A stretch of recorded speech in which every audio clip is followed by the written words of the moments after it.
Bonjour à tous et bienvenue sur Pensées interdites. Aujourd'hui, nous allons plonger dans un sujet qui nous concerne tous, la gestion de la colère. Avez-vous déjà ressenti que la colère vous contrôlait ? Au point de vous faire perdre ce qui compte vraiment? Si oui, vous n'êtes pas seul. Dans notre monde moderne, rempli de stress et d'incertitude, il est facile de se laisser emporter par nos émotions. Mais imaginez pouvoir rester calme et centré, même dans les moments les plus éprouvants. Cela semble impossible? Eh bien, aujourd'hui, nous allons découvrir comment les anciennes leçons des stoïciens peuvent transformer votre façon de réagir face aux défis de la vie. Ces philosophes grecs et romains, vieux de plus de 2000 ans, ont développé des techniques puissantes pour maîtriser nos émotions et vivre une vie plus sereine. Alors, attachez vos ceintures, car ces phrases stoïciennes pourraient bien changer votre vie. Phrase numéro 1, ce n'est pas les événements qui dérangent les hommes, mais leur jugement sur ces événements. Épictète. Cette citation d'Épictète est le fondement même de la philosophie stoïcienne. Prenons un moment pour réfléchir à sa signification profonde. Imaginez que vous êtes bloqué dans un embouteillage monstre. Vous allez être en retard à une réunion importante. Votre premier réflexe pourrait être de vous énerver, de klaxonner, peut-être même de crier des obscénités. Mais est-ce que cela va changer la situation? Probablement pas. Ce qu'Épictète nous enseigne, c'est que ce n'est pas l'embouteillage lui-même qui cause notre colère, mais notre jugement sur cet embouteillage. Nous avons décidé que c'était une mauvaise chose,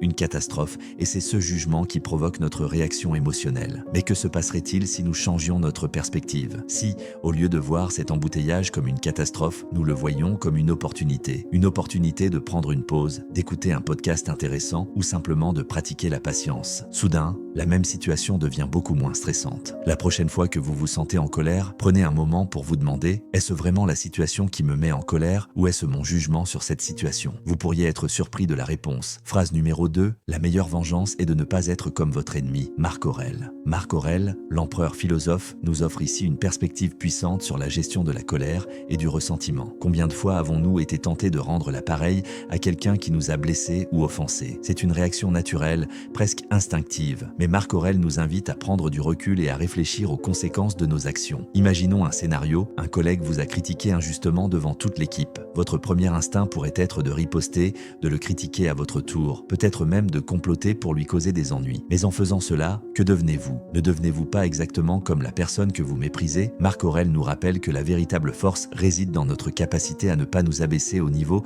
de ceux qui nous ont fait du tort. En choisissant de ne pas imiter le comportement de ceux qui vous nuisent, vous conservez votre intégrité et votre paix intérieure. Vous démontrez une force de caractère bien plus grande que celle nécessaire pour riposter. Pensez-y, quelle est la meilleure façon de montrer à quelqu'un que son comportement est inacceptable? Est-ce en l'imitant ou en montrant un exemple de comportement plus élevé, plus noble? La prochaine fois que vous vous sentirez tenté de rendre l'appareil, rappelez-vous ces mots de Marc Aurèle. Choisissez d'être meilleur, pas amer. C'est là que réside la vraie victoire. Phrase numéro 3, la colère commence par la folie et finit par le repentir. Pythagore. Bien que Pythagore soit plus connu pour ses contributions en mathématiques, cette citation montre qu'il avait aussi une compréhension profonde de la nature humaine. Réfléchissons un instant à nos propres expériences avec la colère. Combien de fois avons-nous dit ou fait des choses sous l'emprise de la colère pour les regretter amèrement plus tard? La colère a ce pouvoir particulier de nous faire perdre temporairement notre raison, d'où la référence à la folie dans la citation de Pythagore. Dans cet état de folie temporaire, nous pouvons blesser ceux que nous aimons, saboter des relations importantes ou prendre des décisions que nous regretterons longtemps. Et une fois que la colère s'est dissipée, que reste-t-il? Souvent, un sentiment de honte, de regret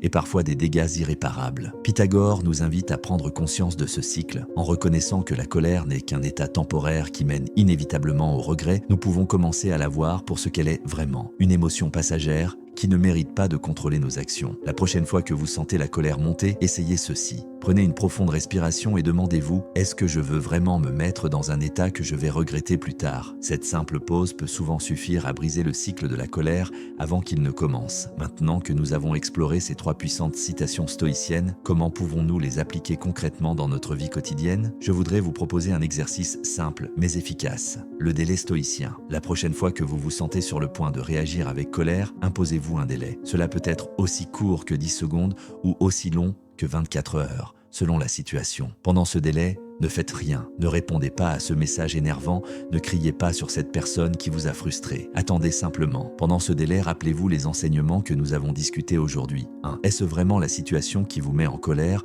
ou votre jugement sur cette situation? 2. En réagissant avec colère, ne devenez-vous pas comme la personne qui vous a offensé? 3e. Allez-vous regretter vos actions une fois que la colère se sera dissipée? Ce simple délai peut vous donner l'espace mental nécessaire pour réagir de manière plus réfléchie et plus alignée avec vos valeurs. Les bénéfices à long terme de la maîtrise de la colère. Maintenant que nous avons exploré ces sagesses stoïciennes et comment les appliquer, parlons des bénéfices à long terme que vous pouvez espérer en maîtrisant votre colère. Premièrement, vos relations s'amélioreront considérablement. Que ce soit dans votre vie personnelle ou professionnelle, les gens apprécient et respectent ceux qui savent garder leur calme, même dans des situations difficiles. Vous deviendrez une personne sur qui on peut compter en temps de crise. Deuxièmement, votre santé en bénéficiera. La colère chronique est liée à de nombreux problèmes de santé, notamment l'hypertension, les maladies cardiaques et même une diminution de la fonction immunitaire. En apprenant à gérer votre colère, vous investissez littéralement dans votre bien-être physique. Troisièmement, vous gagnerez en clarté mentale. La colère a tendance à obscurcir notre jugement. En la maîtrisant, vous serez capable de prendre de meilleures décisions basées sur la raison plutôt que sur l'émotion. Enfin, vous ressentirez une paix intérieure plus profonde. Imaginez pouvoir traverser la vie sans être constamment secoué par les vagues de la colère. C'est une liberté que peu de gens connaissent, mais qui est à votre portée si vous appliquez ces principes stoïciens. En intégrant ces enseignements dans votre quotidien, vous pouvez véritablement transformer votre réaction face à l'adversité. La colère ne disparaîtra pas complètement de votre vie. Après tout, c'est une émotion humaine naturelle. Mais vous aurez les outils pour la gérer de manière plus saine et productive. La prochaine fois que vous sentez la colère monter, faites une pause. Respirez profondément. Rappelez-vous ces sages paroles que nous avons explorées aujourd'hui. Vous avez le pouvoir de choisir votre réaction. Comme l'a si bien dit Viktor Frankl, survivant de l'Holocauste et psychologue, entre le stimulus et la réponse, il y a un espace. Dans cet espace se trouve notre pouvoir de choisir notre réponse. Dans notre réponse se trouve notre croissance et notre liberté. Merci d'avoir regardé cette vidéo sur Pensées interdites. J'espère que ces réflexions stoïciennes vous seront utiles dans votre quête d'une vie plus sereine et épanouie. Si vous avez trouvé ces conseils utiles, n'hésitez pas à vous abonner à notre chaîne et à partager cette vidéo avec ceux qui pourraient en bénéficier. Laissez-nous un commentaire sur la phrase qui vous a le plus touché ou partagez vos propres expériences avec la gestion de la colère. Votre perspective pourrait aider d'autres personnes dans leur parcours. Rappelez-vous, la maîtrise de soi est un voyage, pas une destination. Soyez patient avec vous-même alors que vous apprenez à appliquer ces principes. Restez serein et à bientôt pour de nouvelles réflexions stoïciennes sur Pensées interdites.